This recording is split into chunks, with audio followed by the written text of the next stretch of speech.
you can see that we have this button over here, this button, push button, and then we have this LCD, and whenever I press this button, see, it shows A received. Now you can see that on the hardware we have two PICs, not one. This is the one on which the button is connected on this one, and this is the one on which LCD is connected. Whenever a button is pressed, and these both PICs are connected together over the UART port, you can see that. And whenever I press this button, it is connected to the first PIC.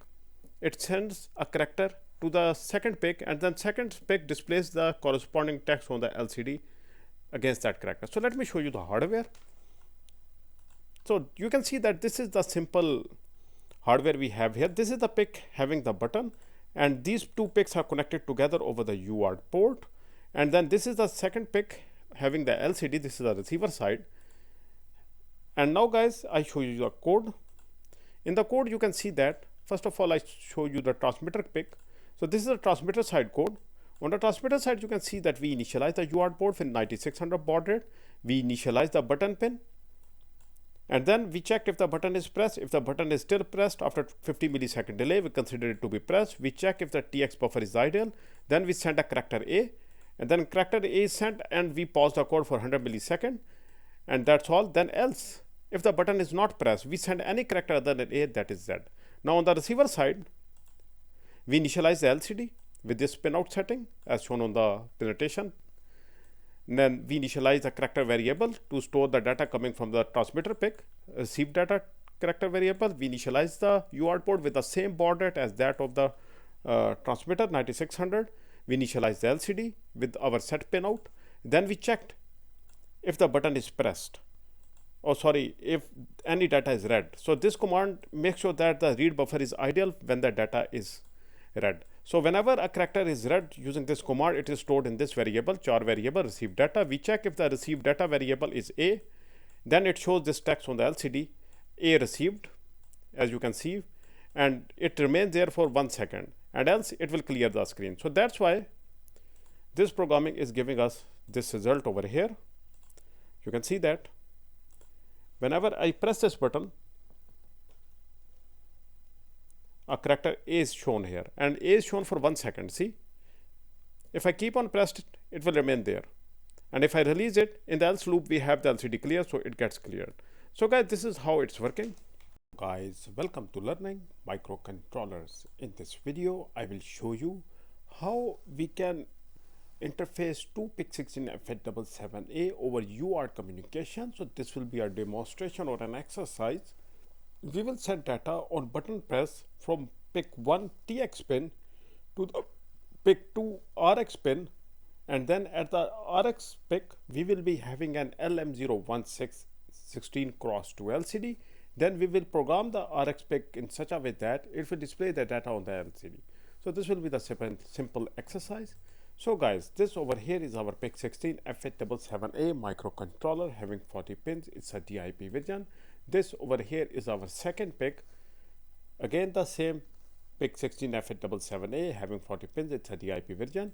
Then guys, first of all, let's do the UART connections in between both the PICs. So for UART communication, you need 3 wires: ground, TX and RX. First of all, we connect the ground of the first PIC with the ground of the second. Then guys, we need to connect the TX to the RX and RX to the TX. Now pin number C7, this pin over here is the pin number 26 of the PIC, and this is the RX pin of the UART port. So this will go to pin number C6, that is this pin. Pin number C6 is the pin number 25 of the PIC, and this is the TX pin of the UART port. So C7 goes to C6 like this, TX to RX. Similarly, the C7 of this PIC will go to the C6 of this PIC like this. So TX to RX. So for both the PICs, it will be TX to RX and RX to TX. Simple. Now this was our UART communication connections. Both PICs will get the same ground because we will power up both the PICs from the same source. Like in my case, I will be using a PIC at 3. So the next thing is the LCD. So we will connect our LCD to this PIC. So this will be the second PIC or the RX PIC, receiver side PIC. So you know, to connect this LCD with a PIC, you need a 3-pin potentiometer. This is used to adjust the contrast of this LCD, and it has 3 pins, 1, 2 and 3, also mentioned on the body as well.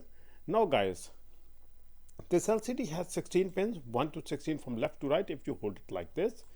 Now guys, connect the pin number 1 and 5 of the LCD like this. Then you connect it to the pin number 1 of the potentiometer. From there you send it to the common ground of the PIC like this. Now guys, pin number 2 of your LCD is the VDD pin. You need to connect it to the pin number 3 of your potentiometer. From there you send it to the VCC pin of the PIC. In this way, both the potentiometer and the LCD gets the 5 volt from the same source which will be powering up our PICs. Now pin number 3 of your LCD is the contrast adjustment pin. It is connected to the adjustable pin of your potentiometer. In my case, the adjustable pin is the pin number 2 like this. Now pin number 4 is the RS pin. You may use any available GPIO pin of your PIC for this. So I will connect it to pin number D1. For the pin number 6, that is the enable EN pin, I will connect it to the D0 of the PIC, that is pin number 19. Leave the pin number 7, 8, 9, 10 and directly go to pin number 11. I will tell you why we left these. Pin number 11 is the data pin 4 connected to any available GPIO pin of your PIC. I will connect it to the port D, pin number 4, that is D4. Pin number 12, data pin 5 of the LCD, I will connect it to the port D, pin 5 of the PIC. Pin number 13 to the D6, 14 to the D7. Now guys, these 4 pins 7, 8, 9 and 10, they are for the 8-bit mode, while we are using this LCD in the 4-bit mode. In the 4-bit mode will be more than enough for us to do our required programming and display the required data in this type of project. So we will go with the 4-bit. So leave these 4 pins floating. No need to connect them. Now pin number 15 and 16 are for the LCD backlight. If your LCD have a backlight, only then you need these 2 pins. If your LCD don't have a backlight, then you do not need these 2 pins. Connect the pin number 15 to the positive, that is your 5 volt supply, 16 to the ground. So same source which is powering up the PIC and the LCD and the potentiometer will power up the backlight. So simple. So the LCD is connected. Now guys, as you know, we also have a push button. This was the receiver PIC. So the push button must be on the transmitter PIC on this PIC. So this is our push button, tactile push button, 2-pin, easily available in the market. And this is a 10K resistor needed to connect this push button with the PIC. So I name the one pin as S signal, the other pin as positive. These 2 pins can be shuffled. Remember, this button is not a polar component. You can shuffle these 2 pins as you like. Now guys, for the signal pin, I connected to the one end of the 10K resistor like this. From the same pin, you can take out your output. For the output, you may use any GPIO pin. So I will use a pin number D2 of my transmitter PIC like this. Now guys, from the other end of the 10K resistor, you send it to the ground. Now the positive pin, just send it to the VCC of your PIC. You just have to give 5 volt to this pin like this. In this way, your button is connected in such a way that whenever this button will be connected, a 1 will be sent. If the other end of this 10K resistor was at the positive end and this positive was at the ground, then it was to be opposite. Whenever the button is pressed, a 0 was to be sent. But in this case, in our case, a 1 will be sent whenever the button is pressed, because the one end of the 10K resistor is at the grounding end. So guys, our push button is connected to the transmitter PIC and our LCD is connected to the receiver PIC. So our hardware is ready. So these are the connections for this type of project. So let me introduce you to the hardware, then we will move on to the programming. So guys, this is the hardware we have over here. You can see this is the second PIC having the LCD, and this is my first PIC having the push button. See, the push button is over here. Over there you can see that I will press this push button, a text will be displayed over here. So that is what we will be doing in this project. So let's get to the micro C so to get started with the programming. So guys, this is our micro C for PIC. Let me zoom in so you guys can see better. So guys, I also have a lecture on this, how to download and install this for free from official website. Please go through that if you have not seen it yet. Click on File, New Project. This window pops up, New Project, Visit, click on Next, write the name of the project. So first of all, we program the transmitter side. So for the transmitter side, I write the name PIC to PIC button TX C1 code 1. Okay, any name like this. Select the path where your files will be created, select the microcontroller you are gonna use, select the crystal that you have connected to pin number 13 and 14 of your PIC16F877A. I have a 20 MHz crystal, so I select 20, click on Next and Finish. So guys, this window pops up. Before you do anything else, first of all, save your work, click on File, click on Save. Then this dialog box opens up, click on Save like this. Now guys, first of all, since we are using a UART port, so go to the right, expand this library, micro libraries, expand the system libraries, go down. There you have this UART library, check mark this.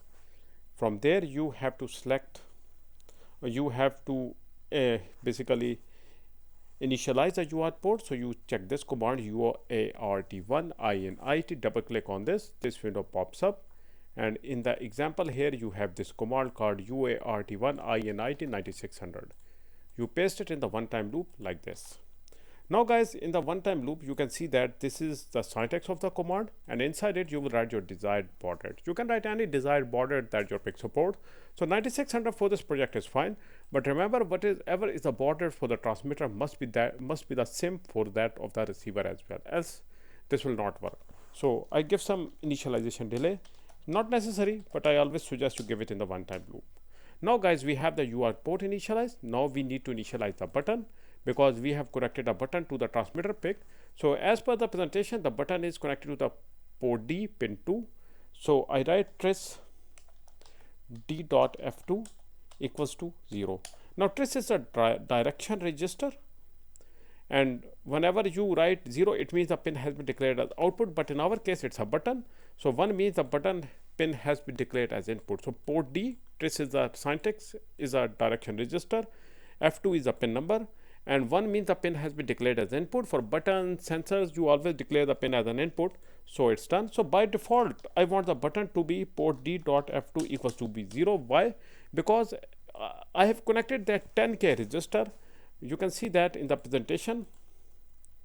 We have connected this to the port D pin number 2, and we have connected this 10K register in such a way that whenever the button is pressed, a 1 is sent. So by default, it is 0. So the default state of the button must be 0. So once the code starts, it must be in the 0 state. So that's why I gave it the initial condition of 0. Now we give some initialization delay, not necessary, but I always suggest you give it in the one-time loop. So for the transmitter side, we have the button initialized, we have the UART port initialized. Now we can go for the forever loop. So we write while 1, forever loop starts here, ends here. And inside the forever loop, we have to do our programming. Now go to the right, go down in the UART library. First of all, we need to send a text. So we send characters, UART1 write, but when a character is sent, only when a button is pressed. So first we check if the button is pressed. So we write if port D.F2 double equals to 1. I told you whenever a button is pressed, a 1 will be sent. Keep on checking port D.F2.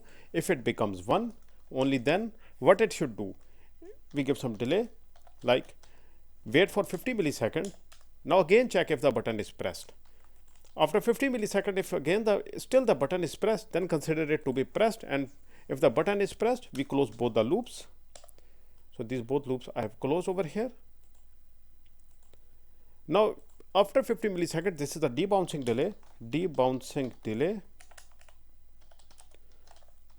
So this is a debouncing delay. It makes sure that if your button gets pressed by accidentally by any natural phenomena, it will not be considered pressed. It will only be considered pressed if it is being pressed for like 50 milliseconds. Okay, now go to the right. Once the button is pressed, then we will send a text. So we double click on this UART1 write command. We will only send a character, sorry, not text. This command sends a character. It can maximum send a character, not a text. So I write it here. Inside it, what should be the character that I send? I send A.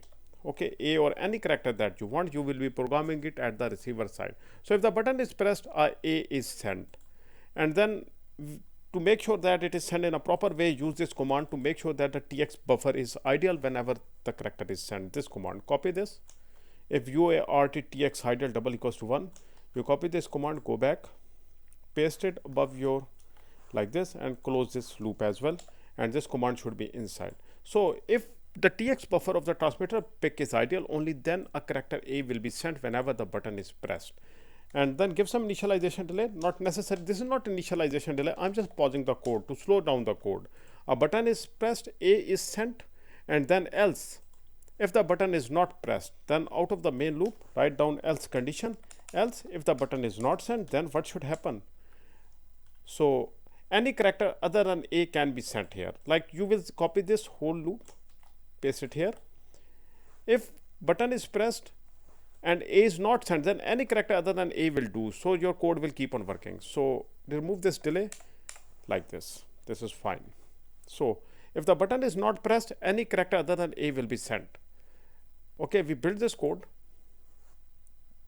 No error, perfect. Now I connect the picket 3 to the transmitter PIC,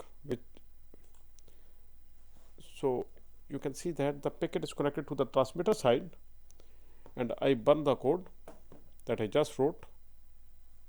I click on picket 3 programmer tool. Okay, wait for it to turn on.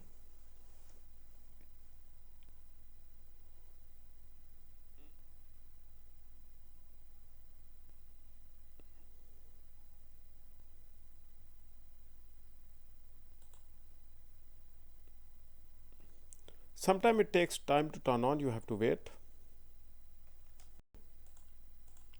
Okay, click on file. I also have a lecture on this, how to download and install this. You can go through that if you don't have the tool. Click on file, import hex file. Okay, first of all, better it is to select the microcontroller. Sorry for that. Select microcontroller PIC16F877A, this one. Click on file, import hex file.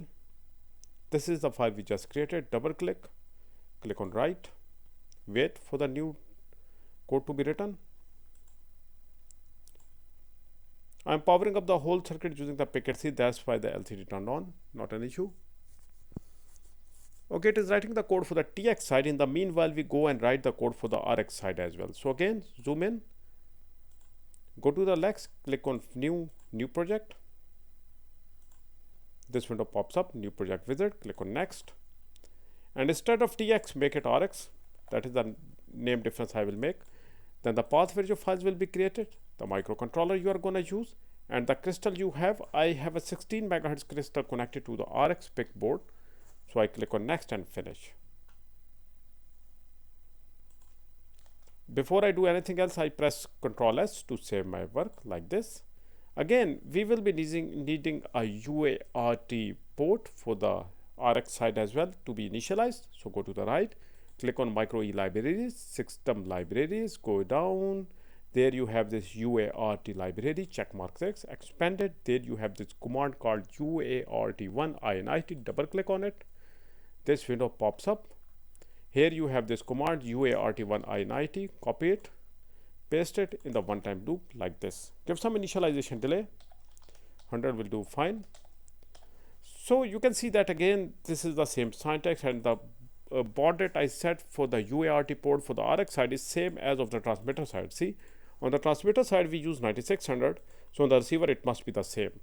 Now guys, on the receiver side we also have the LCD. We initialize the LCD as well with our set pinout. So go to the right, go up in the micro E libraries, system libraries. You have these library called LCD, checkmark 6, expand this. There you have this command called LCD init, double click on this. And in the example here, you have these commands, copy them till here like this. Copy it, paste it in the one-time loop like this. Now guys, first of all, as you know, the pinout I selected for the LCD pins was seen in the presentation. You have to do the same here. If you select some different pins than the ones I selected, you just have to remap them over here. Rest will be the same. So LCD RS, I have connected it to pin number D1. LCD EN, I have connected to pin number D0 of my PIC. LCD D7, I connected to port D, pin 7, D7. LCD D6, I connected to port D, D6. LCD D5, I connected to port D, pin 5. LCD D4, I connected to port D, pin 4. Now exactly same, this was the LCD pinout setting. This is the direction setting. Do exactly the same over here. D1, D0, D7, D6, D5 and D4 like this. See, exactly the same. Now guys, go to the right again in the LCD init command in the LCD library, double click on this. Below these commands you have this command LCD init, copy this,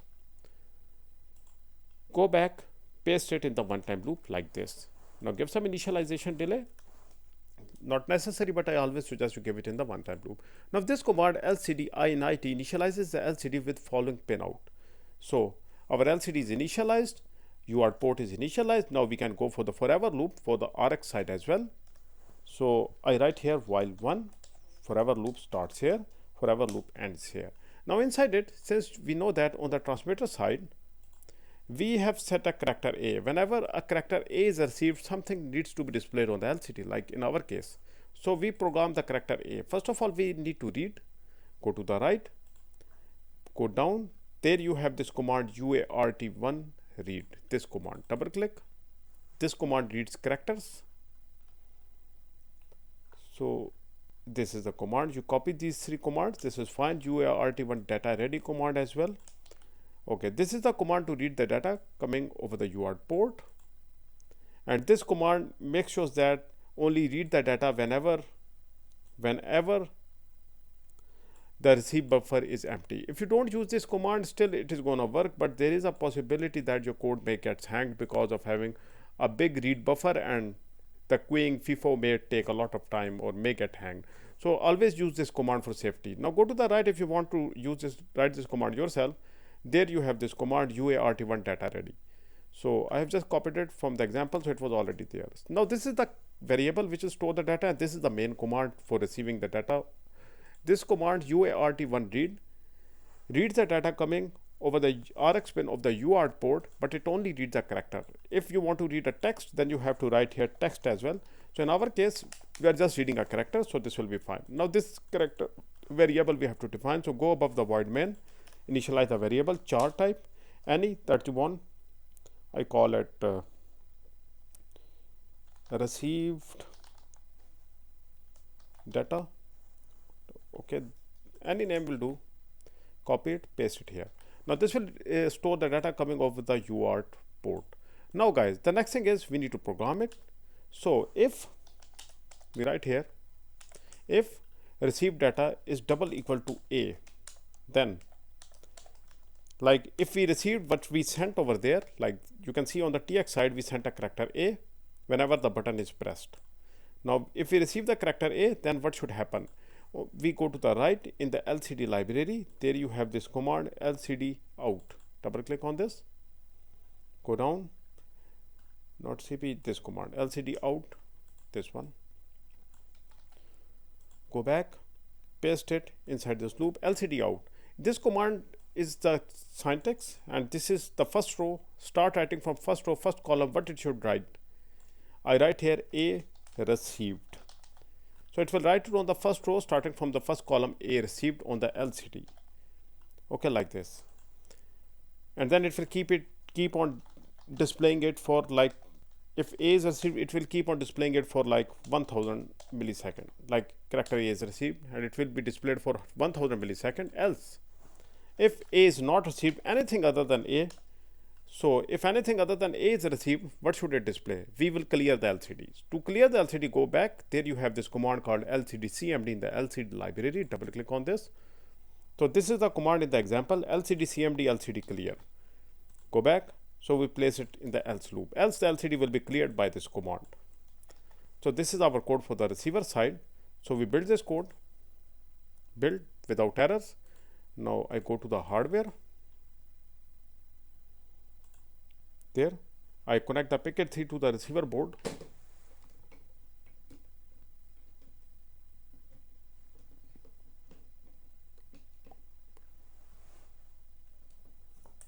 See, it's LCD PIC3 is connected to the receiver board. Now we build the code and burn it. The code is already built. Go to the PIC3 programmer tool. Okay, PIC16F877A already selected. Click on file, import hex file. So this is the file we just created for the receiver side. Click on write. Okay, the new file is being written. We have to wait. Just wait.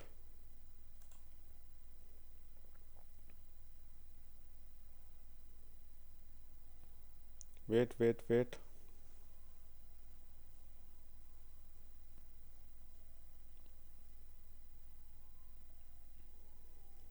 there you go. It's nearly done. Okay, it's done. We power up the circuit using this PIC3 software. I click on, so circuit is on. So by default, you can see that we are not receiving anything. That's perfect, because in the else loop I said it should display LCD clear if nothing is received. Okay, we can adjust the contrast of the LCD if it is not too nice. Okay, it's fine, it seems fine. Okay, now there is a button. Okay, let me bring the button in front so you guys can see it better. Okay, there is a button. Now I press a button and let's see what happens. Okay, whenever I press a button, it says A received. See, A received because I pressed a button. Okay, A received if I press this button. A received. So the code is working perfectly fine. See, if I keep it pressed, it keeps on showing A received. See, if I release it, gone. So if I press a button, A received, it keeps on showing A received. I'll release it, then it clears the screen. See, there is a delay because we set a delay of 1000, like for 1 second, it keeps on displaying A received. See, so this code is working, guys, perfectly fine. So I hope you guys learned something from this video. If you guys have any questions, you may ask. So we'll see you in the next lecture. So goodbye until then.